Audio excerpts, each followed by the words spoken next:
कर्पूरगौरं करुणावतारं संसारसारं। ओम शिवा, जय माता दी। पुनः स्वागत है आप सभी का। राशियों के संदर्भ में आगे बढ़ेंगे और हमारा विषय रहेगा मिथुन राशि। जन्म से मृत्यु तक प्रत्येक घटना की सामान्य गणना एवं फल। 8 पॉइंट्स रहेंगे इसमें और अंत में एक उपाय भी रहेगा, स्कैनिंग का विशिष्ट उपाय अध्ययन पश्चात। और बड़े ध्यान से समझिएगा इन पॉइंट्स को, क्योंकि ये स्कैनिंग के अनुभव के आधार पर लिखे गए हैं।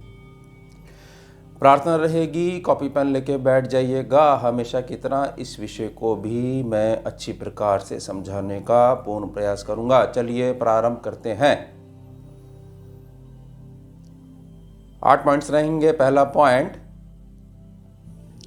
मिथुन राशि एक विषम पुरुष प्रधान एवं द्विस्वभाव, 2 प्रकार के स्वभाव को धारण करने वाली राशि है, जिसके कारण आंतरिक मन में प्रत्येक विषय में एक निर्णय नहीं आ पाता है।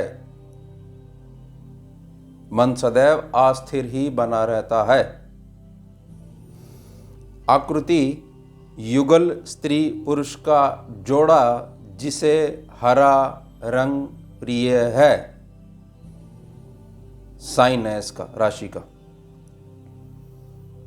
वायु तत्व से पूर्ण क्रूर स्वभाव वाली यह राशि पश्चिम दिशा को सूचित करती है, दर्शाती है, इंगित करती है। इसकी जाति शूद्र है, जो सूर्य के प्रकाश में बली रहती है।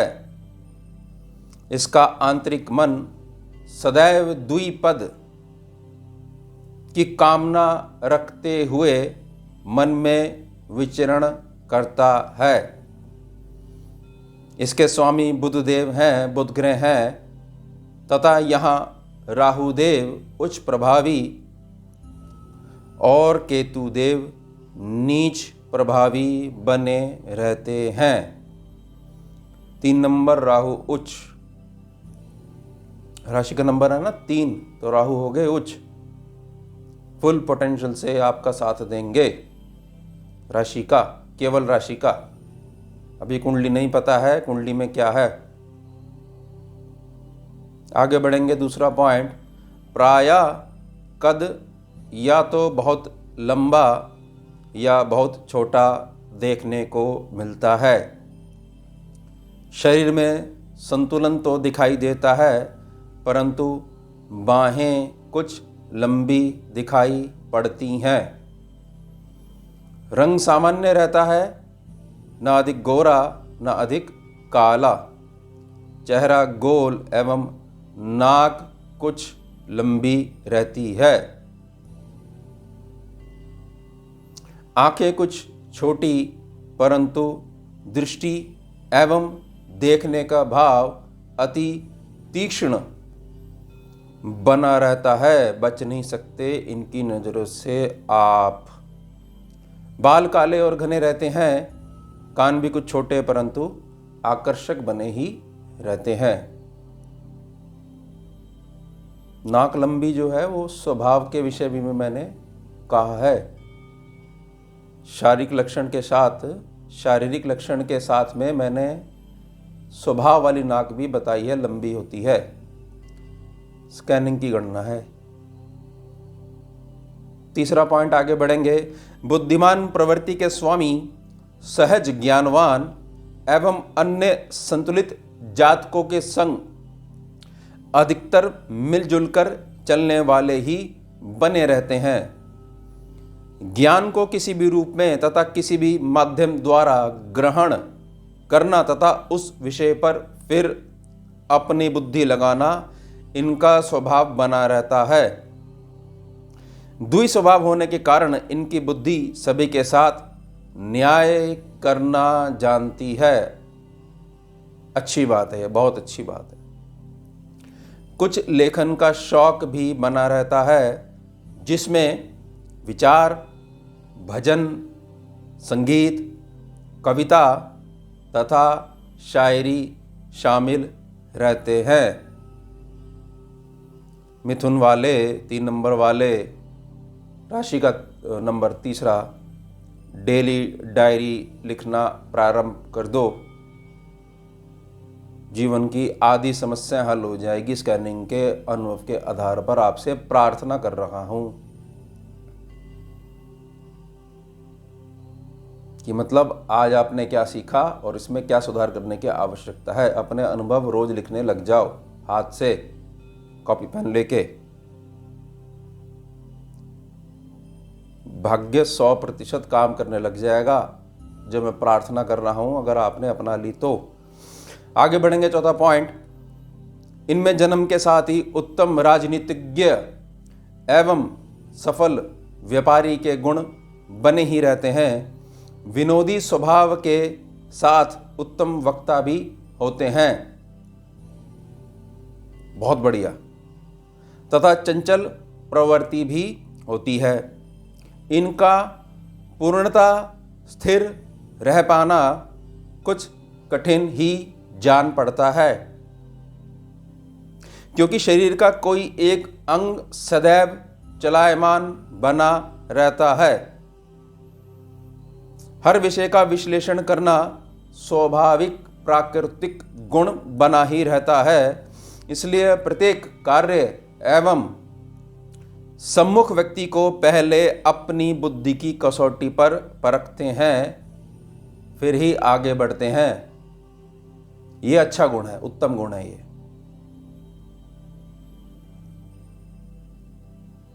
आगे बढ़ेंगे। 5वां पॉइंट, मूल रूप से खान पान साधारण ही रहता है। अंतर्मुखी मजबूती के चलते बाहरी स्वभाव शांत बना रहता है तथा कई बार व्यर्थ में दिमागी बोझ इतना अधिक बढ़ा लेते हैं कि पूर्ण दिन बेचैनी में ही निकल जाता है। शंका की दृष्टि को हमेशा प्रथम रखना तथा अन्य जातकों पर भरोसा नहीं करके केवल स्वयं को ही बुद्धिवान समझना ही इन्हें परेशान बनाए रखता है। क्रोध कुछ समय पश्चात आता है, परंतु जल्दी ही चला जाता है। जल्दी क्यों चला जाता है? फिर बिजी हो जाते हैं सोचने में। कोई क्या करेगा रुक के।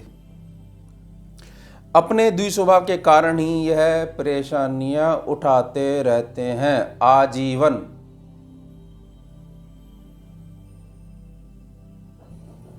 आगे बढ़ेंगे। 6ठा पॉइंट, इनकी लगन कुंडली में अगर बृहस्पति देव गुरु ग्रह कमजोर हो जाएं तथा दूसरा 7वां एवं 11वां भाव, 2nd हाउस, 7th हाउस और 11th हाउस कुछ पीड़ित रहें तो इनकी किसी से भी नहीं निभती है, केवल अपने अलावा। तथा इसी कमजोरी के कारण इनकी उम्र का आखिरी पड़ाव केवल पश्चाताप में ही व्यतीत होता है। बहुत सीरियस बात है ये। और इनकी दोबारा जन्म लेकर सब कुछ पुनः ठीक करने की इच्छा भी अति प्रबल बनी रहती है। आप देख रहे होंगे कि मतलब सब कुछ पता होने के बाद भी दिमाग चलाना, मन चलाना बंद नहीं कर रहे हैं कि मैं अगला जन्म लूंगा या लूंगी और फिर जो है ये चीज हुई थी इसको दोबारा सुधार करके। ऐसी चलती रहेगी। जन्म लेते रहोगे, जन्म लेते रहोगे, जन्म लेते रहोगे, अगर इन पॉइंट्स पे ध्यान नहीं दिया गया तो। अगर द्विस्वभाव को स्थिर नहीं किया जाता तो आयु सीमा के 58 वर्ष कहाँ विलुप्त हो जाते हैं इसका ज्ञान नहीं हो पाता है। वृद्धावस्था में पहुंच गए, अब समझ में आया कि करना क्या है। आगे बढ़ेंगे। 7वां पॉइंट, आपके दोहरे स्वभाव एवं व्यर्थ की बुद्धिमता जिसमें ज्ञान का अभाव बना ही रहता है, इससे आपको उदर, पेट से निचले भागों के रोग कुछ परेशान कर सकते हैं। उदर प्रभावित हो गया और उदर के बिल्कुल नीचे का हिस्सा, खासतौर से जो बड़ी आंत है, बड़ी आंत में स्वेलिंग रहना एक आम बात है, क्योंकि सोचते रहोगे सोचते रहोगे सोचते रहोगे, पेट और आंत तो प्रभावित होंगी ही होंगी। इसी द्विस्वभाव की स्त्री जातक जिस घर की बहू बनती है, तो वहां के पितर पूर्वज पक्ष कम ही प्रसन्न रह पाते हैं, तथा इसी द्विस्वभाव के पुरुष जातक कोई भी रिश्ता अपने जीवन में गहराई तक लेकर नहीं जा पाते हैं। फिर ढूंढोगे बाहर उपाय, गृहस्थी ठीक नहीं चल रही है। अंतिम पॉइंट, 8वां पॉइंट समझेंगे। बुधवार का दिन 3 नंबर, 5 नंबर और 6 नंबर अंक ले लो इसको। तीसरा अंक, 5वां अंक और 6वां अंक, तथा हल्का हरा रंग कुछ शुभता बनाए रखता है। हल्का पीला रंग तथा भोजन में हल्दी केसर का प्रयोग भी शुभ रहता है।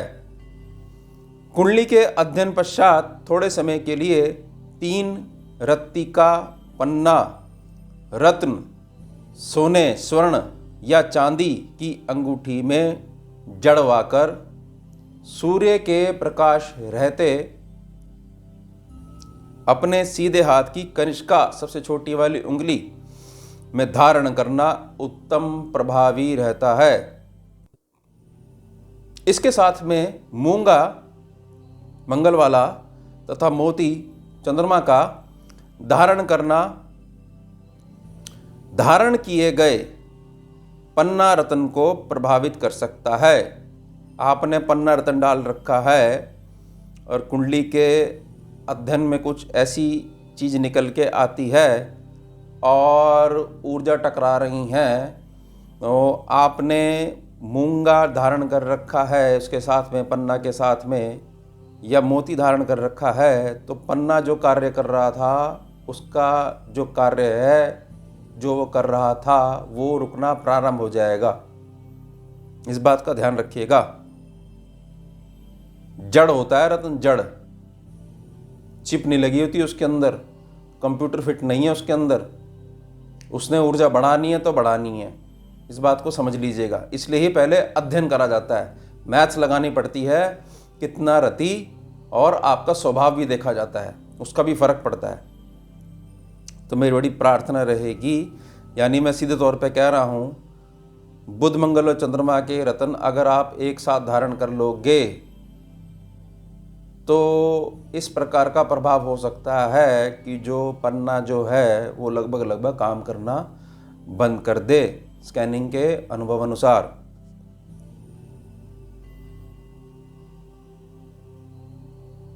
मिथुन राशि के लिए केवल और केवल मिथुन राशि के लिए उत्तम स्कैनिंग का उपाय रहेगा, ओम ध्वनि नाद का गहरा उच्चारण, लंबा और गहरा उच्चारण, वैखारी मुद्रा। कौन सी? जैसे कि मैं वैखारी मुद्रा में बात कर रहा हूं, बोल कर, अच्छी उत्तम आवाज है, आप सुन पा रहे हो, मुद्रा है ये वाणी की। में किया करें भिखारी मुद्रा में गहरा उच्चारण किया करें। या शिव नाम का मानसिक जाप हर क्षण करते ही रहा करें, चलते रहना चाहिए आपका जाप। प्रत्येक अष्टमी तिथि पर श्री दुर्गा जी पर एक अनार फल अर्पण करते रहा करें, आजीवन करते रहो। इस बहाने मंदिर भी चले जाओगे, जय माता दी भी बोल दोगे, माता रानी बच्चे को देखेंगी तो माता रानी कुछ ना कुछ तो करेंगी ही करेंगी।